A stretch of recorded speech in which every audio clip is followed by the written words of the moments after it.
मंत्री बीमार होते हैं तो वो पहले हॉस्पिटल में जाते हैं, वो ये नहीं कहेंगे कि मैं मंदिर जाऊं। वो जानते हैं इस बात को कि मंदिर में जाके कुछ नहीं होने वाला है। मेरा जो ऑपरेशन है, मेरा जो काम है के बारे में या पूरे देश में भी किसी को हम कह रहे हैं SC ST या OBC संविधान को जान जाए तो इस तरह का व्यवहार ही न हो। किसी ने संविधान पढ़ा नहीं, संविधान के बारे में कोई जानता नहीं, और डॉक्टरी चला रहे हो आप, उन पर डंडा भी चला रहे हो, आप उनको बंद भी कर रहे हो, आप उन पर मुकदमा दर्ज भी कर रहे हो और घरेलू मामला बता रहे हो। मतलब उत्पीड़न घरेलू नहीं होती है, उत्पीड़न जो है ना देसी होती है। काम है किसके खिलाफ FIR करें, वो आपके खिलाफ भी कर सकते हैं, अन्य किसी के खिलाफ भी कर सकते हैं। उसके लिए क्या करेंगे? सरकार उनकी है, सत्ता उनकी है, व्यवस्था उनकी है।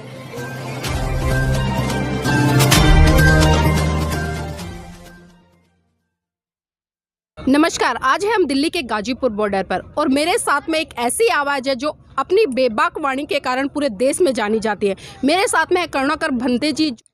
इससे किसान को आपत्ति नहीं है इतनी, जितनी आपत्ति उपभोक्ता को होगी, जितनी आपत्ति मजदूर किसान को होगी, जितनी आपत्ति जो खाना खाता है, जो रोजाना दाल खाता है, जो रोजाना भोजन खाता है, उसको बहुत परेशानी हो जाएगी। और कॉन्ट्रैक्ट फार्मिंग का जो है मतलब खेती किसान की है, लेकिन कॉन्ट्रैक्ट पर वो उनको पूंजीपतियों को देंगे। खेती किसान की है, वो अपनी मर्जी से उस खेत में कुछ भी नहीं बो सकता, और बो भी दिया तो उसकी क्वालिटी निर्धारित, उसकी क्वालिटी पास जो है वही कॉन्ट्रैक्ट फार्मिंग जिस कॉरपोरेट घराने ने की है, जिस पूंजीपति ने की है, वही करेगा। इसका मतलब किसान की यदि क्वालिटी को उसने खराब बता दिया तो मेरा ऐसा लगता है कि वो अपनी फसल बेचने कहाँ जाएगा, और जब बेचने नहीं जाएगा, कॉन्ट्रैक्ट फार्मिंग में उसका गिरवी रख लिया तो उसका खेत बिकेगा, उसका घर बिकेगा, उसके बैल बिकेंगे, उसकी भैंस बिकेगी और वो तबाह हो जाएगा। और यदि जब किसानों ने तो ये बिल मांगा नहीं कि ये बिल तो आपने बनाया, और जब किसान नहीं चाह रहा है कि हमारा फायदा हो तो जबरदस्ती उसको देना क्यों चाहते हो?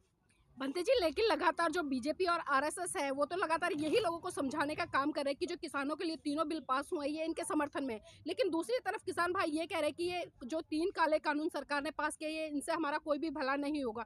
तो ना तो अभी सरकार मान रही है और ना ही किसान भाई मांग रहे। तो क्या लगता है कि ये आंदोलन कब तक चलने वाला है? भाई देखिए, किसान की बात ये क्यों नहीं मान रहे हैं कि ये पहले ही कारपोरेट घरानों को पूरा आश्वासन दे चुके हैं और उनसे इन्होंने वादा कर दिया है कि हम ये तीनों कानून पास करेंगे, और किसान जानता है कि इन तीनों कानूनों से हमें कोई फायदा नहीं है, और ये कानून हमारे लिए और किसान के लिए, आम आदमी के लिए घातक हैं। इसलिए किसान अपनी जिद पर लड़ रहे हैं, गवर्नमेंट अपनी जिद पर लड़ी है। अब देखो आगे क्या होता है। आंदोलन तो अभी टिकैत साहब ने कह दिया है कि अक्टूबर तक चलेगा, और अक्टूबर तक चलेगा तो देखा जाएगा। लेकिन भंते जी, हम लगातार देख रहे हैं कि जिस तरह से पूरे भारत देश से इस आंदोलन के लिए आवाज उठ रही है, खासकर हम अंतर्राष्ट्रीय आवाजों की बात करें, चाहे उसमें एक्टर्स हो, सिंगर्स हो। अभी कुछ जो महिलाएं हैं उन्होंने ट्वीट भी किया और ट्वीट कर कर इस आंदोलन को समर्थन किया। और जैसे उन महिलाओं ने ट्वीट किया, जैसे कि ग्रेटा थनबर्ग है, उसने ट्वीट किया था कि जिस तरह से जो भारत की सरकार है मानव हित है उनका हनन कर रही है, तो इस तरह से सरकार काम न करके इन किसानों के हित में अच्छे कानून बनाए और इनकी सुनवाई करे। लेकिन उस पर दिल्ली पुलिस की तरफ से FIR कर दी जाती है, तो उसको किस तरह से देख रहे हैं? देखो, इस लोकतंत्र में, इस डेमोक्रेसी में हमारा संविधान भी इस बात के लिए गवाही देता है, सिफारिश करता है कि कोई भी अपनी बात रख सकता है। अब ये तो इनका काम है, किसके खिलाफ FIR करें, वो आपके खिलाफ भी कर सकते हैं, अन्य किसी के खिलाफ भी कर सकते हैं। उसके लिए क्या करेंगे? सरकार उनकी है, सत्ता उनकी है, व्यवस्था उनकी है, कोर्ट उनका है, न्यायालय उनका है, तो इसके लिए क्या करेंगे? अभी पहले खालिस्तानी बताया तो किसी पाकिस्तानी ने थोड़ी बताया उन्हें खालिस्तानी, आतंकवादी बताया तो किसी पाकिस्तान के, अमेरिका के व्यक्ति ने थोड़ी बताया, इन्होंने ही बताया। तो अब उसके लिए क्या करेंगे? तुम सबको खालिस्तानी कहो, पाकिस्तानी कहो, आतंकवादी कहो, नक्सलाइट कहो, तुम सब कुछ कह सकते हो, और उनके लिए उनको देशद्रोही कहो। तो ये तो इनका अपना कहना है, उसके लिए क्या कर सकता है किसान? किसान तो बेचारा मजबूर है, बेबस है, लेकिन किसान अपनी लड़ाई इसको लड़ेगा। लेकिन सरकार और जो मोदी भक्त है वो लगातार ये कहने का काम कर रहे हैं कि जो ये हमारा मामला है, ये आंतरिक मामला, हमारे घर का मामला है। आप इसको किसी भी तरह से, अंतर्राष्ट्रीय जो आवाज़ें उठ रही हैं वो अपनी आवाज़ों को ना दे, हमारा घरेलू समस्या है, हम इसको घर में बैठ के सुलझा लेंगे। तो इस पर क्या कहना बनता है? अरे भाई, घरेलू समस्या है तो चाहे जिसका उत्पीड़न करोगे आप, उनके रास्ते रोकोगे, कटीले तार लगाओगे, उन पर गोलियां चलाओगे, उन पर पानी छोड़ोगे, उन पर आंसू गैस छोड़ोगे? हैं? ये घरेलू मामला तो तब होता कि आप उन पे आंसू गैस नहीं छोड़ते। घरेलू मामला जब होता जब उन पे पानी की बौछार आप वाटर टैंक से नहीं करते। घरेलू मामला जब होता जब उन्हें प्यार से आप समझाते। आप उन पे लाठी भी चला रहे हो, आप उन पे डंडा भी चला रहे हो, आप उनको बंद भी कर रहे हो, आप उन पे मुकदमा दर्ज भी कर रहे हो और घरेलू मामला बता रहे हो। मतलब उत्पीड़न घरेलू नहीं होती है। उत्पीड़न जो है ना देसी होती है ना विदेशी होती है। उत्पीड़न और जुल्म, अत्याचार और शोषण जो है वो होता है। जब विदेशी लोगों ने इस किसान आंदोलन का समर्थन किया, उस समय हमने देखा कि भारत के जो सेलिब्रिटी है, खासकर मैं बॉलीवुड की बात करूंगी, बहुत सारे एक्टर्स ऐसे निकल कर आए जिन्होंने मोदी के समर्थन में ट्वीट किया और कहीं ना कहीं इस किसान पक्ष के विरोध में खड़े नजर आए। तो इसको किस तरह से देखते बंदे जी? देखिए, जो खरीदे हुए गुलाम हैं, जो जिन्हें गवर्नमेंट से कुछ चाहिए, वो लोग इस बात को कहते हैं। आम आदमी तो इस बात को नहीं कह रहा है। और ये हीरो वीरो ने कभी जमीन थोड़े करी है। ये तो वहाँ फिल्म में दिखा दिया कि हम हल चला रहे हैं, हम जो ऊपर से कूद रहे हैं। बाद बाकी किसान के दर्द को ये क्या जाने? किसान के दर्द को यहाँ का मजदूर जानता है, यहाँ का किसान जानता है, जो हल चलाता है वो जानता है, उसका बेटा जानता है। ये क्या जानते हैं? अभी बॉर्डर पर किसान का बेटा शहीद हो रहा है देश की रक्षा के लिए। वहाँ पर वो बॉर्डर पर लड़ रहा है और किसान जो है खेत में मर रहा है। तो इनका तो कोई बेटा फौज में नहीं है। जिसका बेटा मरता है, जिस पर जुल्म होता है, जो शहीद होता है, उसकी लाशें तिरंगे में लिपट कर आ रही हैं 20-20, 30-30 की। तो इस बात को तो वो जानेगा जिसका बेटा मरा है, जिसका बेटा शहीद हुआ है, जिसकी गोद खाली हुई है। आज 60 किसान शहीद हो गए। अब उनके घर वालों को पूछो, कोई बच्चा अनाथ हो गया, किसी बहन का सुहाग सिंदूर उजड़ गया, कोई बच्चा अनाथ हो गया, कोई किसी का माँ मर गई, किसी का बाप मर गया, तो उन लोगों को पूछिए ना, उन पर क्या गुजर रही है, उनको पूछिए। बनते जी, इस आंदोलन को हम लगातार कवर कर रहे हैं और हमने एक चीज़ भी देखी थी, यहाँ पर बहुत सारे महान पुरुषों की फोटोआं लगी थी जो कि जिनका कि एक भारत की आज़ादी में बहुत बड़ा हाथ रहा, और जो किसानों के नेता हैं उनकी भी एक बहुत बड़ी फोटो लगी है। लेकिन हमने देखा कि इस आंदोलन से हमें डॉक्टर भीमराव अंबेडकर जी गायब होते नजर आए। लेकिन जब हमने कई किसानों भाइयों से बात की तो उन्होंने लगातार यही कहा कि आप अंबेडकर को लेकर बात ना करें, किसानों का आंदोलन है, आप किसानों की बात करें। तो किस तरह से देख पा रहे हैं इसको? देखो, यहाँ कबीर से, बुद्ध से, राम से, कृष्ण से, अल्लाह से, कुरान से, बाइबल से कोई लेना देना नहीं है। ये किसानों का आंदोलन है और इसे किसी एक विशेष चीज़ में बांट देंगे तो वो कार्यक्रम एक विशेष संप्रदाय का हो जाएगा।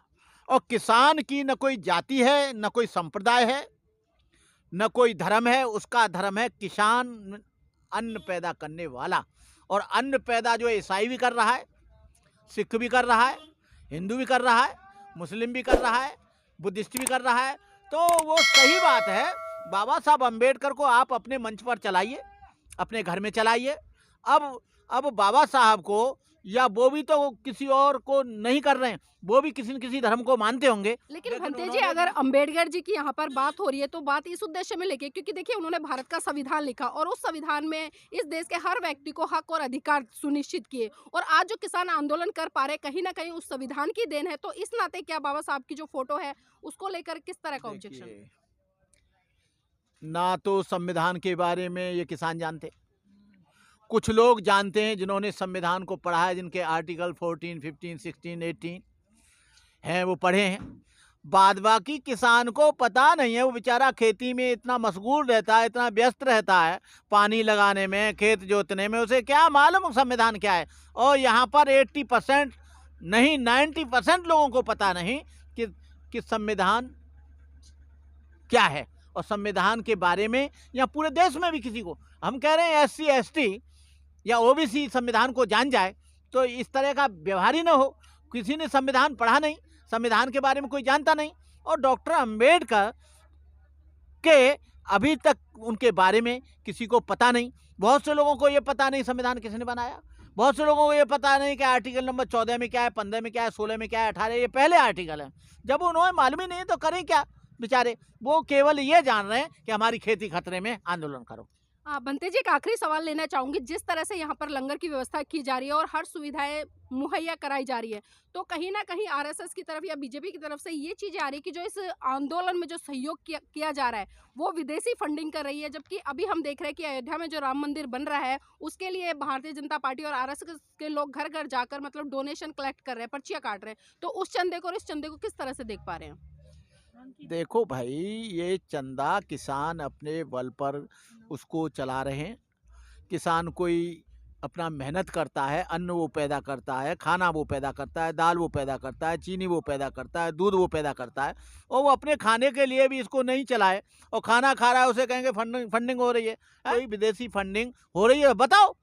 हो रही है तो जानकारी तो आपके पास होगी, उन लोगों को पकड़ो। कौन मना कर रहा है? यदि विदेश से कहीं से ट्रांजैक्शन हो रहा है तो ये तो गवर्नमेंट का फाइनेंस डिपार्टमेंट है, गृह मंत्रालय का डिपार्टमेंट है, पता लगाओ भाई। अब कहने से तो नहीं होगा कि तुम चोर हो, उसके बारे में तो पता लगेगा ना, आपके पास सबूत होंगे ना, तो दे दो सबूत कि ये फंडिंग हो रही है। हैं? तो बनते जी, कोई भी सरकार होती है, उसके काम होते हैं कि शिक्षा के लिए अच्छी से अच्छी नीति बनाना या स्वास्थ्य के लिए अच्छे से अच्छे काम करना या जो देश की जनता है उसके हित में कानून बनाना। लेकिन लगातार हम देख रहे हैं कि 7 साल से भारतीय जनता पार्टी मंदिरों के निर्माण पर ज़्यादा जोर दे रही है। क्या मंदिरों से लोगों का भला हो पाएगा या अच्छे विद्यालयों से या चिकित्सालयों से? देखो, गवर्नमेंट को सबसे ज़्यादा मंदिर तो इतने बने, कहीं भी चला जाएगा आदमी दर्शन कर लेगा, लेकिन जो आदमी की मूलभूत समस्याएं हैं, जो उनकी मूलभूत समस्याएं हैं, मूलभूत समस्या मंदिर नहीं है। मूलभूत समस्या है भोजन, मूलभूत समस्या है स्वास्थ्य, मूलभूत समस्या है एजुकेशन। एजुकेशन पे तो बल नहीं दे रहे हैं। जो अच्छा आदमी पैदा होगा, एजुकेटेड लर्नर्ड आदमी पैदा स्कूल से पैदा होगा, मंदिर से पैदा नहीं होता है। एजुकेशन तो वहाँ पर, और आदमी का स्वास्थ्य जो ठीक होगा वो हॉस्पिटल में ठीक होगा। रामदेव जी भी इतना योगा कराते हैं, और उनके जो कृष्ण जी हैं वो बीमार हो जाते हैं तो ऑल इंडिया में भर्ती होते हैं, तो हॉस्पिटल की ज़रूरत पड़ती है। और बगैर हॉस्पिटल के कुछ नहीं होता है। आदमी की टांग में दर्द होता है, मंत्री बीमार होते हैं तो वो पहले हॉस्पिटल में जाते हैं। वो ये नहीं कहेंगे कि मैं मंदिर जाऊं। वो जानते हैं इस बात को कि मंदिर में जाके कुछ नहीं होने वाला है। मेरा जो ऑपरेशन है, मेरा जो काम है, मेरी जो हार्ट प्रॉब्लम है, वो वहाँ जाके ठीक होगी। और आदमी मंदिर में जाए, मस्जिद में जाए, गुरुद्वारे में जाए, लेकिन आदमी की जो भूख है वो भोजन से बुझेगी, प्यास जो है पानी से बुझेगी। जो जो चीज़ करने की है वो करना चाहिए। जी, बनते जी, इस आंदोलन को देखते हुए आखिर क्या संदेश देना चाहेंगे, खासकर उन लोगों को जो इस आंदोलन के विपक्ष में हैं? जो विपक्ष में, उनका हम कहना चाहेंगे कि भाई आप लोग इन किसानों का सहयोग करो, और इस किसानों का जो आंदोलन हो रहा है उसको बारीकी से देखो। यदि किसान गलत है तो किसान को गलत बनाओ, और सरकार गलत है तो सरकार को गलत बताओ, लेकिन किसी की भावनाओं में बहकर कोई गलत और सही का निर्णय मत करो। जी, तो ये थे हमारे साथ में भंते करुणाकर जी, जिन्होंने बेबाक तरीके से अपनी बात को रखा और बड़ा ही अच्छा संदेश दिया कि पहले लोगों को यहाँ पर आकर एनालाइजेशन करना चाहिए, क्या किसान सही है या ये सरकार सही है। अगर दोनों में से जो भी आपको सही लगता है तो आपको उसका समर्थन करना चाहिए।